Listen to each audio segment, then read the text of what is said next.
ఏమి చేశాడయ్యా? మిస్పా అనుభవంలోకి వచ్చి వాడు కట్టుకు తిరిగి మిస్పా అనుభవంలోకి వచ్చి ప్రార్థన చేయగా 15 సంవత్సరంలో ఆయనకు ఆయుష్య పొడిగించాడు. కారణం ఏమిటో తెలుసా? మిస్పా అనుభవంలో ఇస్కయా ఉన్నాడు, మిస్పా అనుభవంలో యొప్తా ఉన్నాడు, మిస్పా అనుభవంలో యాకోబు ఉన్నాడు, మిస్పా అనుభవంలో ఇదిగో హన్నా ఉంది. నాకు పిల్లలు లేరు, ఇది నాకు పిల్లలు కలగాలని చెప్పి మిస్పా అనుభవంలో ఉండగా సమూయేలుని షడ్రకు మేషకు అబేద్నెగోను అగ్ని గుండకంలో ఉండి ప్రార్థన చేస్తూ ఉన్నారు. అదే మిస్పా. హల్లెలూయా. దానియేలు ఇదిగో సింహపు బోనులో ఉండి ప్రార్థన చేస్తూ ఉన్నాడు. అదే మిస్పా అనుభవం. అలాంటి అనుభవంలోకి నువ్వు రాగలుగుతూ ఉన్నావా? ఎక్కడ ఉంది నీ మిస్పా అనుభవము? ఎక్కడ ఉంది నీ ప్రార్థన అనుభవము? నీటిలో మిస్పా అనుభవం ఉందా?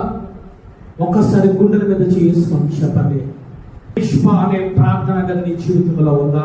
నీ కుటుంబంలో ఉందా?